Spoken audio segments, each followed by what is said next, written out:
नमस्कार दोस्तों, प्रतिलेखन संख्या 30, 5 सेकेंड में आपका डिक्टेशन शुरू हो जाएगा।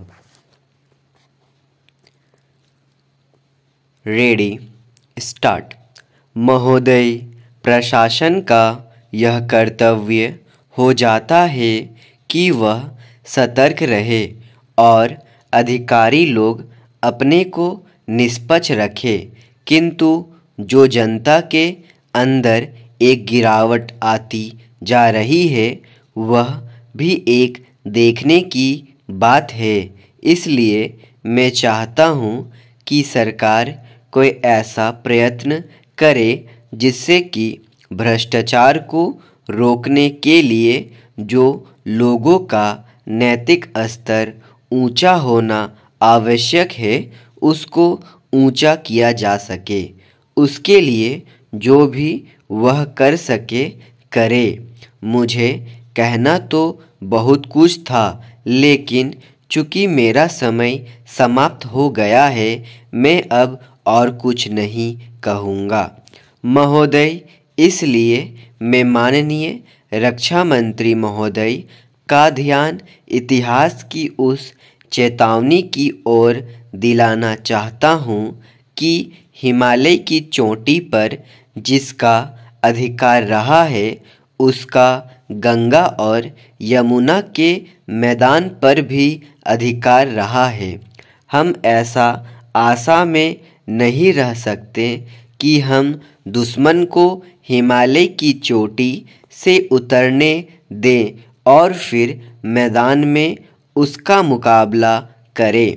मुझे याद है कि कुछ वर्ष पहले प्रधानमंत्री जी ने बड़ी दृढ़ता के साथ यह कहा था कि हम हिमालय को दहेज के रूप में नहीं दे देना चाहते और यह नहीं कहना चाहते कि साहब आप टहलते हुए यहाँ आ जाएं।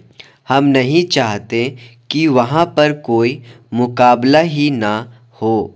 मैं समझता हूँ कि अगर किसी भी सैनिक अधिकारी के दिमाग में अभी तक यह भावना है कि हम हिमालय की ऊंची चोटियों को छोड़कर नीचे मैदान में आकर युद्ध लड़ेंगे तो उनको भ्रम में नहीं रहना चाहिए।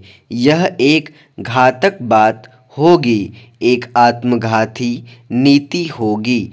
अगर एक बार चीन का हिमालय की चोटियों पर कब्जा हो गया तो चाहे वह बाद में नीचे हम पर हमला ना भी करे, किंतु वहाँ से हम उसको कभी नहीं हटा सकेंगे। इसलिए इस संबंध में स्पष्ट निर्णय किया जाना चाहिए।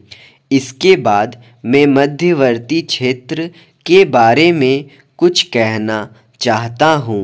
पिछली बार जब चीन ने बड़े पैमाने पर आक्रमण किया था तो लद्दाख में और पूर्व में नेफा के इलाके में किया था। मध्यवर्ती क्षेत्र में मिडिल सेक्टर में लड़ाई नहीं हुई थी, लेकिन मेरा अपना अनुमान है और बहुत से लोगों को इस बात की आशंका है कि अगर अब कभी चीन ने दोबारा हम पर आक्रमण किया तो वह मिडिल सेक्टर में करेगा।